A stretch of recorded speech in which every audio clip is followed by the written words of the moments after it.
Welcome to the Generation 19 podcast. Hi, I'm Pastor Philip. I'm your host. And today, I want to ask you a question. Would you believe that our Christian schools are turning our young people into atheists? That's right. Are our Christian schools turning young people into atheists? Recently, I read a letter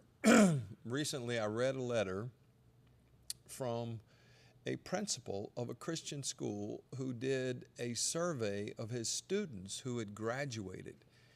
Guess how many of those students consider themselves atheists after leaving school 5 years later, after going out and doing life, going to college and things of that nature. 5 years later, they consider themselves as an atheist. They identify themselves as not only not believers in God, but there is no God. 68%. 68% of those young students who spent 12 years in Christian education, year after year going to Bible studies and chapels and hearing the Bible stories and being taught from Christian leaders, some of which who were pastors and people in their community who believed the Bible, who lived the Bible. And yet, when they went away to college, they decided to walk away from the faith no less than 5 years after graduation. That's alarming to me. As a counselor, as a parent, as a pastor, as a community leader, that is alarming to me. I have seen this trend. I have watched this develop over time, and I've seen so many young people who were promising Christian leaders get taken out because they weren't ready for the challenges they were going to face in adult life. And so this is very concerning. So think about this. Parents are spending somewhere around $15,000 a year on Christian education because they don't want their young people being corrupted by secular educations. And so they pull them out of the secular educational realm so that they can go to Christian schools. They go to the Christian schools, you pay extra, a lot extra, and by the time that you've done that, you've probably spent somewhere around $180,000 to give them a Christian education, and yet they are turning out atheists. Not only do they not believe in God, they don't believe there is a God. And so how does this happen? How is this happening in our schools? As I read through this letter, it concerns me. I really feel like that most Christian educators in Christian schools believe their environment is safer. They believe it's more pure. They believe that they're getting exposed to all of the Christian elements and all the good Christian doctrines and things of that nature. And so certainly the young people who are attending these schools are turning into strong believers who will go on in their adult life to some of them being pastors and some of them, doing all kinds of great things for Christ, right? Here's the challenge. In this process, what this principal did, and I respect this, he did a survey with 287 students who had attended his school between 2010 and 2020, and from those responses, 68% no longer identified as Christians.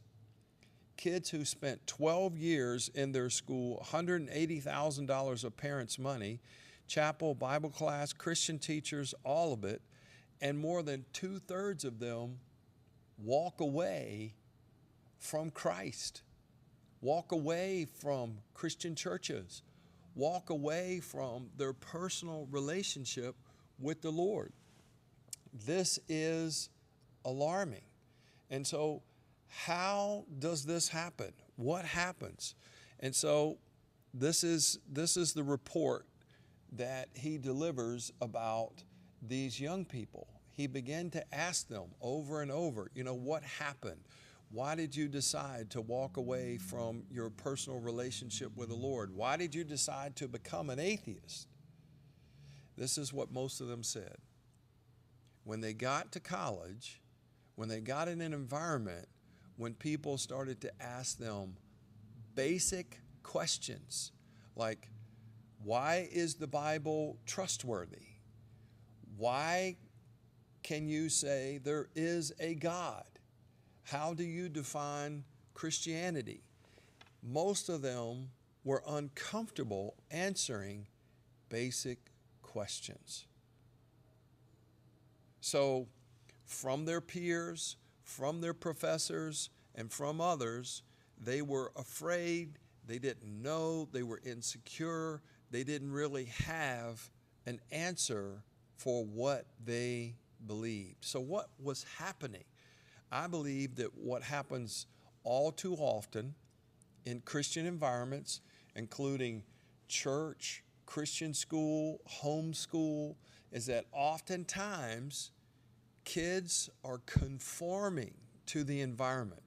Kids are, because they know it's expected for them to answer a certain way and to say they believe certain things, that they conform. They conform to the environment. They do what they're told to do. They don't think for themselves. They don't come to their own conclusions. They don't wrestle with the topic. They just conform because there are brownie points. There's a reward, if you will, for conforming to the environment. And so what you have is you have a lot of kids in Christian environments who are conforming to it, but they really aren't buying in. They really aren't taking those beliefs in to themselves. What they're doing is they're saying they believe.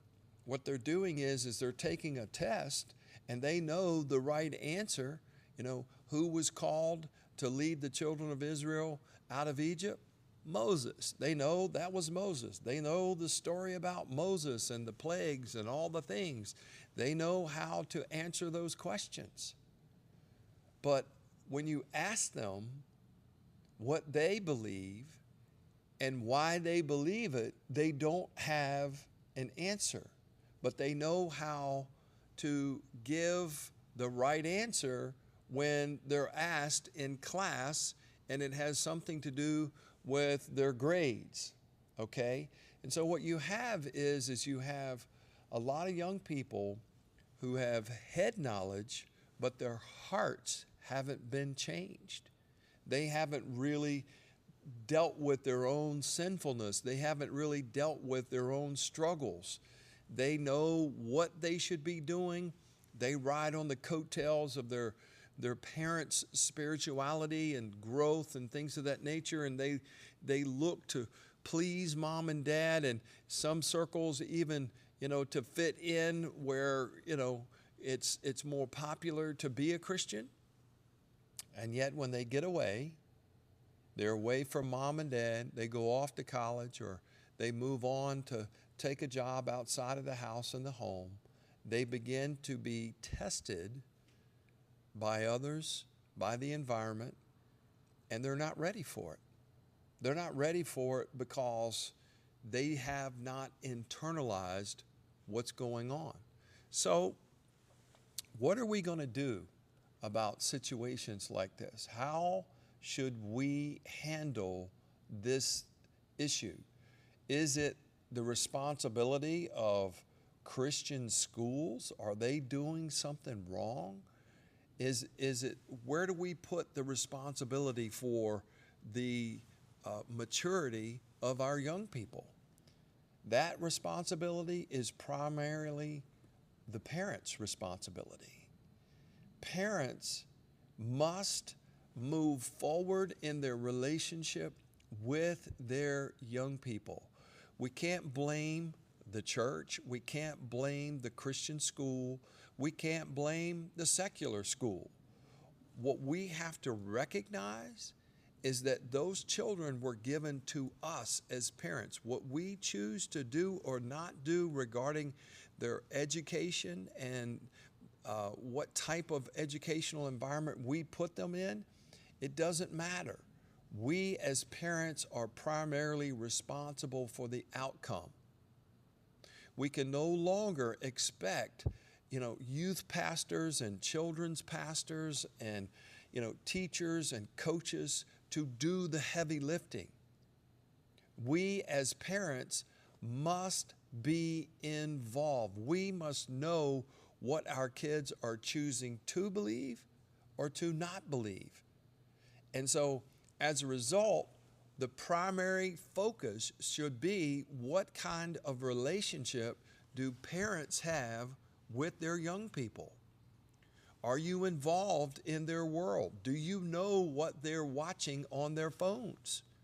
Are you aware of what types of relationships they have outside of your home? Are you aware of what's going on with their friends?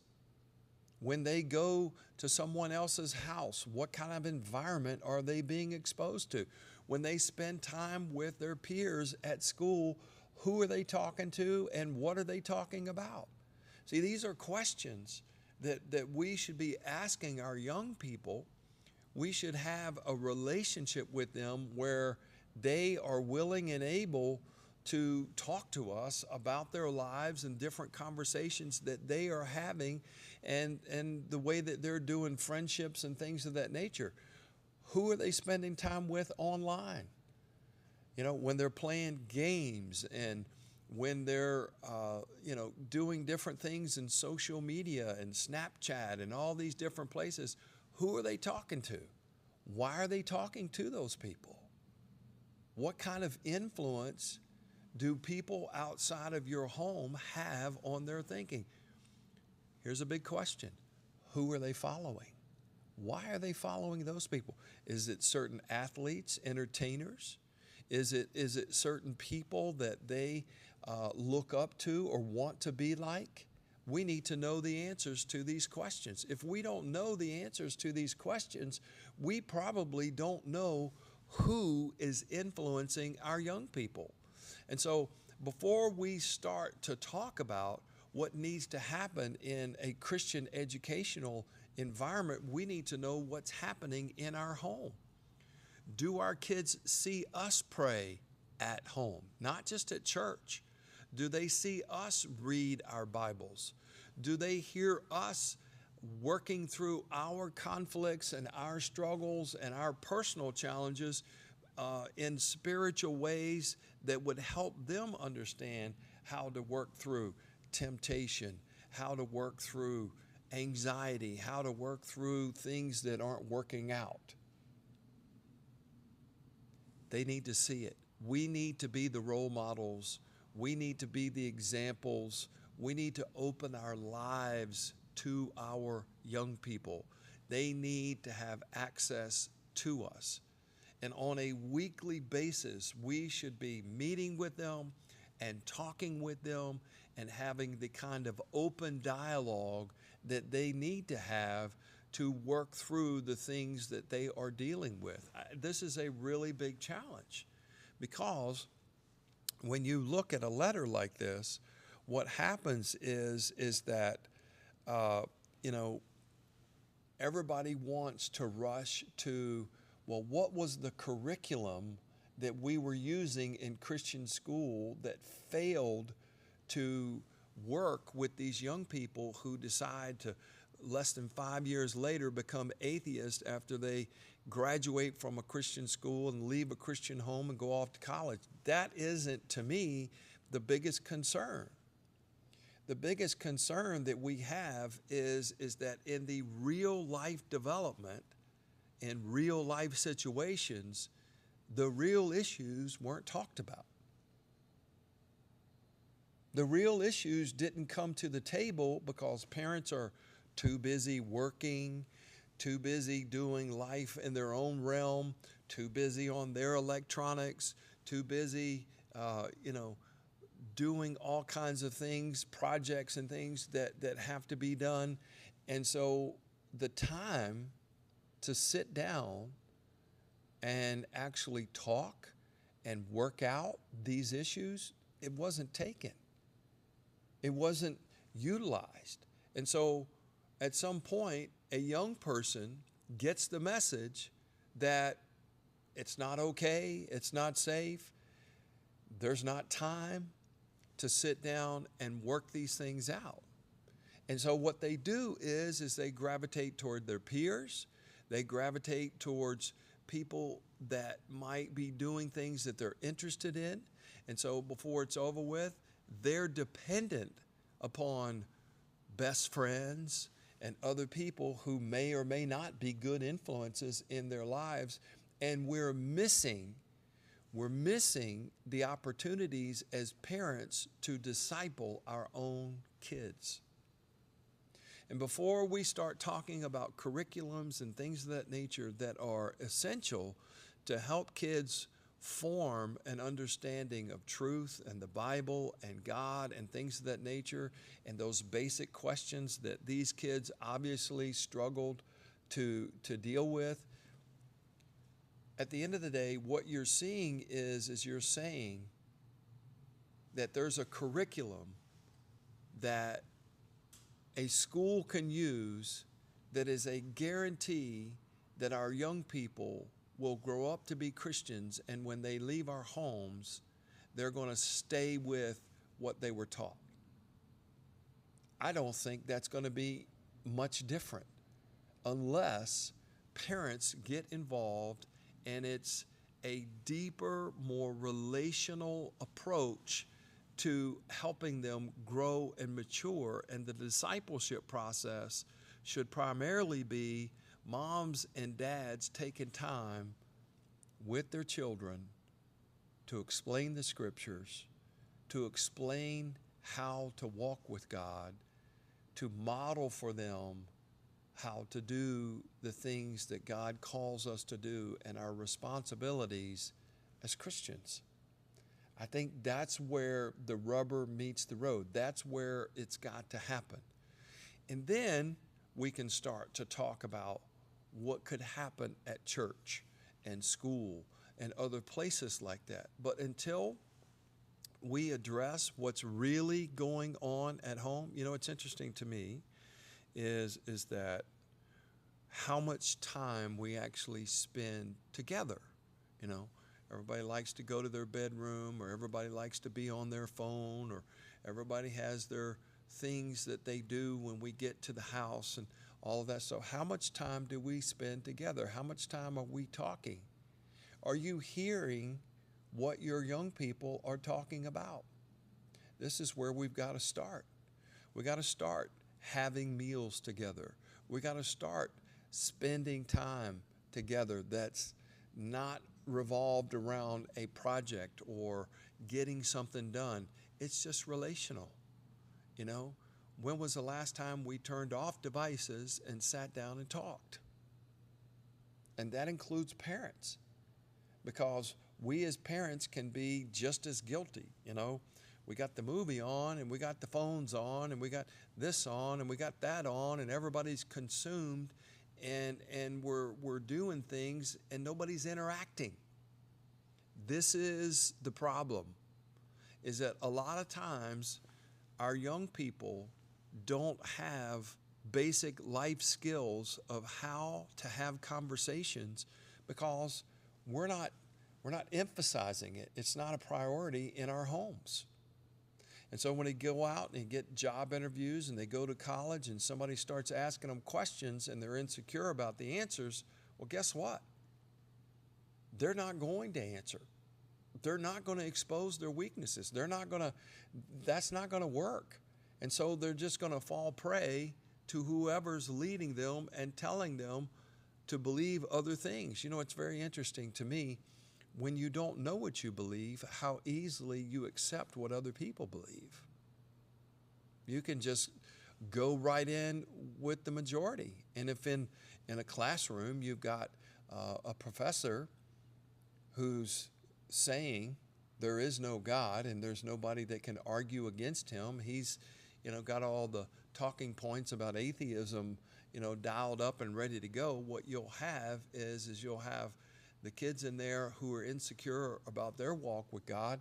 They'll just fall right into it because in his way, he's very convincing, and he takes advantage of that moment to influence these very impressionable young people, 18, 19, 20 years old, who don't have a firm foundation in their faith. And before you know it, they've given up.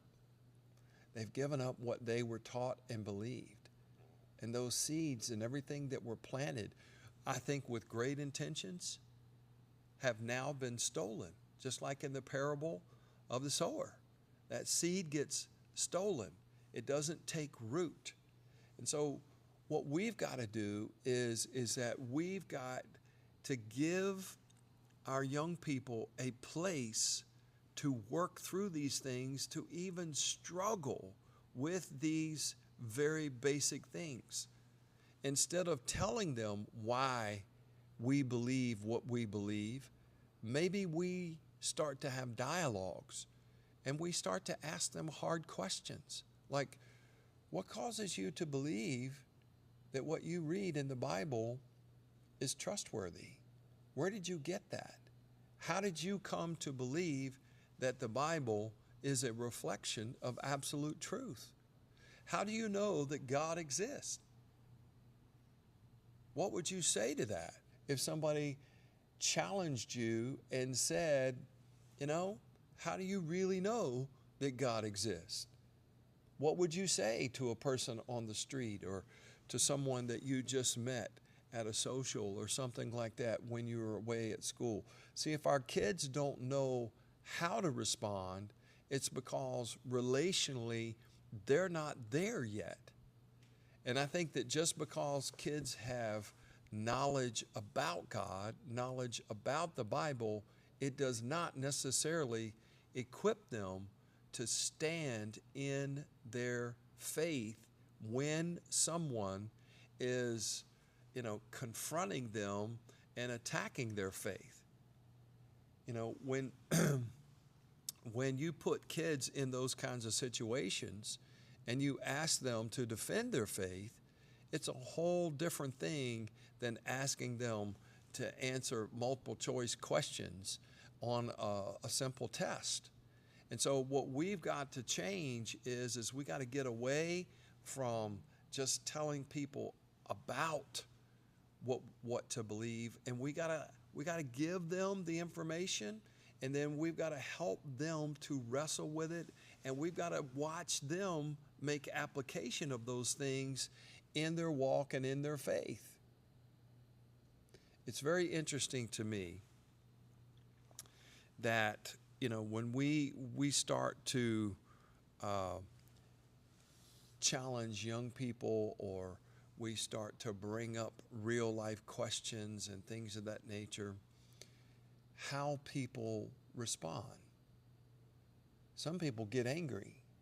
Some people get very emotional. Some people get very defensive. And so we got to help them work through these things so that their security in God, in Christ, in the Word of God is stronger. Not by just giving them the answers, but by helping them with the real life challenges that they're experiencing.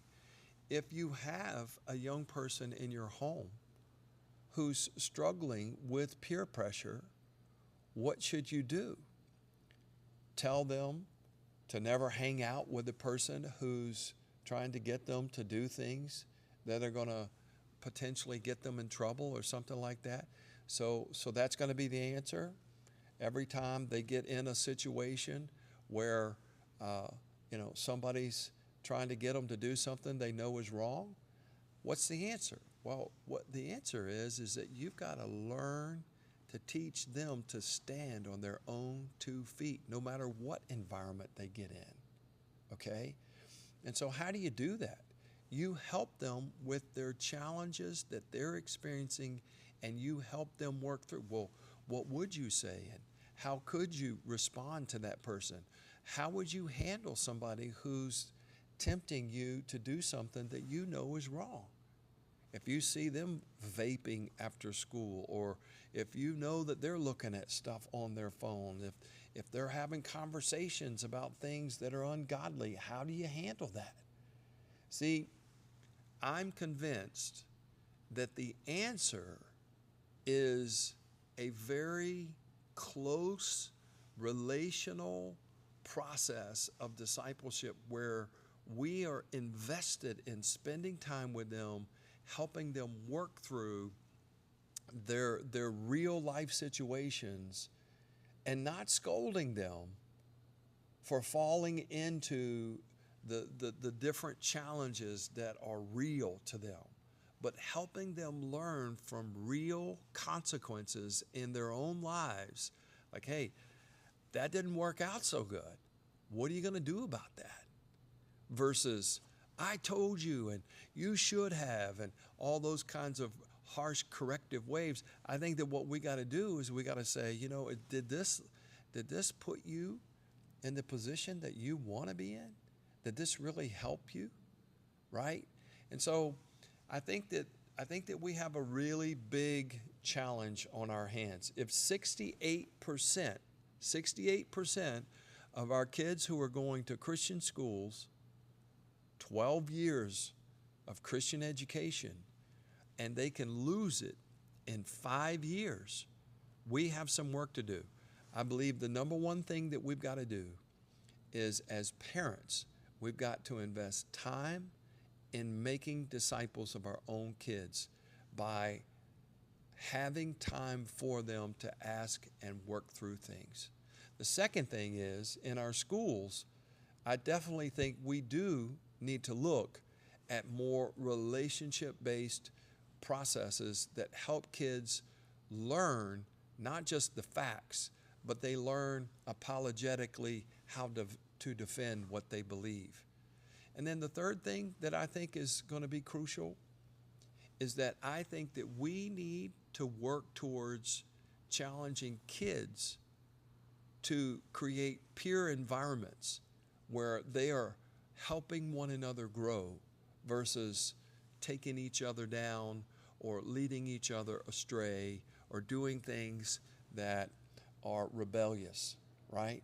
Let's teach them how to build community around themselves and live the life that they're called to. Thank you for watching Generation 19. And my prayer for you as you move forward with your young people and young people in your households, that you learn to know the truth for yourself, not just what somebody's telling you, but that you really learn to live it. God bless you. Thank you for watching.